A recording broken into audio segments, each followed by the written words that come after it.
Start. Sir, at the outset, I wish to thank all the honorable members who took part in this debate. I have been attentively hearing the arguments on this bill both in the Lok Sabha and in the Rajya Sabha. The main thrust given by the honorable members is that there will not be any dispute. So, sir, what is the main thrust? The main thrust is that the farmers should get a remunerative price. The consumers, especially those in the PDS system, should get sugar at a reasonable price, and sugar mills have to run the sugar mills. The government is talking a balance act. We are protecting the farmers and we are also protecting the consumers. We also see that the sugar mills are protected. I am not going into the details, but there are 2 to 3 points which have been raised here. One is regarding state advised price. Sir, regarding SAP, I can assure that Government of India will not dilute it and will not interfere with it. The second is regarding a particular amendment.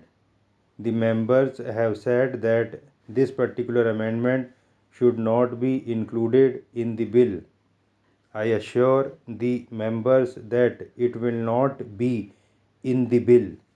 Now, certain members have said that clause 5 should be deleted. That was another issue which has been raised. Before commenting anything on this, I would like to say something on this particular issue. Before 5 was deleted, what was the solution? There are two angles. One was about the cases which came in the apex court. Even though there was a clause of 50-50 profit sharing, if you take the situation in every state for the last 5 years due to minimum support price, farmers were not getting 50-50 share. You can go through any state. You can take the case of even my state. The farmers there were not getting this 50-50 sharing in statutory minimum price even with regard to sugar. We wanted to see that these farmers get their due share. For that, what have we done?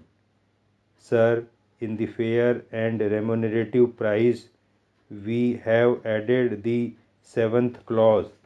In the seventh clause, we have added a clause factor and the profit the sugar mills make by generating electricity. These factors were not earlier included in the statutory minimum price. So, when this comes into being along with 6 factors and seventh additional factor is being added so that the farmers get a better share in their production. Now I come to court cases.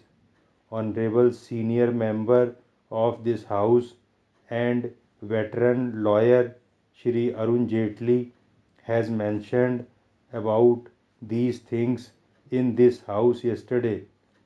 Sir, being a veteran lawyer, he should understand that in the present situation, the courts can take a stand. All those who are involved from 1972 in it can go to court to get a verdict in their favor regarding getting this amount. It is not a small amount. I should not be misunderstood. Sir, there are legal luminaries like Shri Jaitley in the Supreme Court. This argument will always stand. Rupees 14,000 crores is a huge amount and it has to be given. It does not go to the farmers, it goes to the mill owners. So, this is the case. We have seriously studied this issue. As this involves a major issue, a controversy could have arisen out of it. In order to prevent that, we have deleted section 5A. Sir, we have taken adequate measures so that fair and remunerative price is given to farmers. Who decides that? It is decided by the Commission on Agricultural Costs and Prices.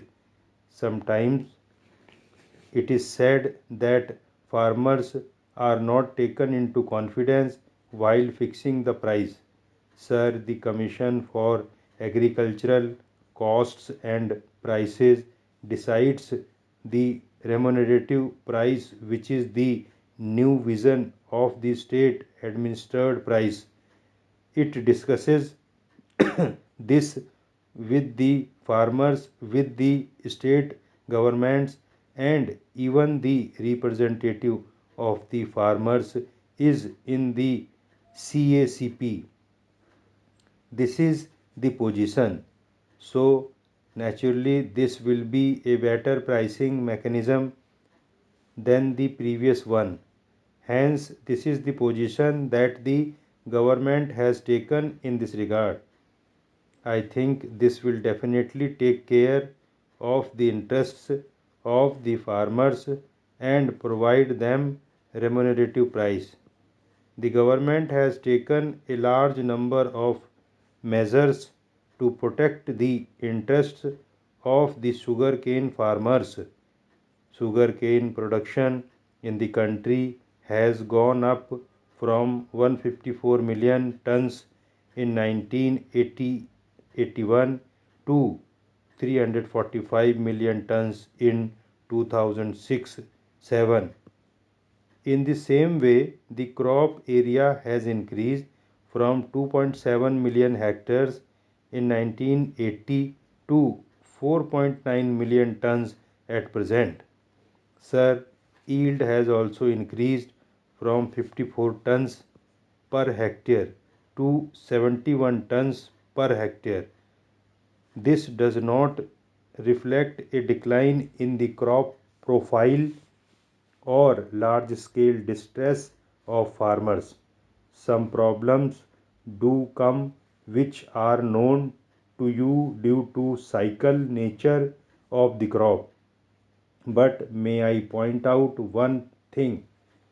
The state advised price of sugarcane is decided by a committee consisting of scientists, economists, and farmers and is convened by the central government. We have to be careful that when large interventions are made, the profits invariably do not go to the intermediaries. So, to this extent, we have to be vigilant.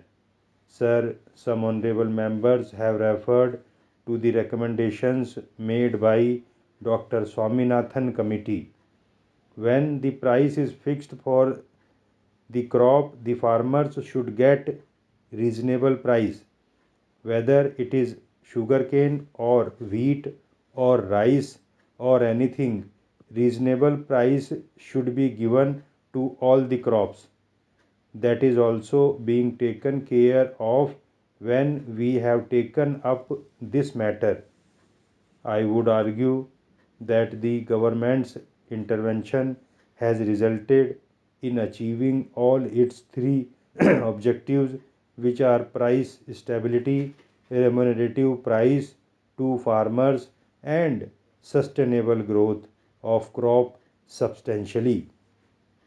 Over and above all the regular programs of the ministry, we are also supporting the sugar sector through the Sugar Development Fund, insurance, and also through cooperative sector to help the interests of the farmers and modernization of the industry.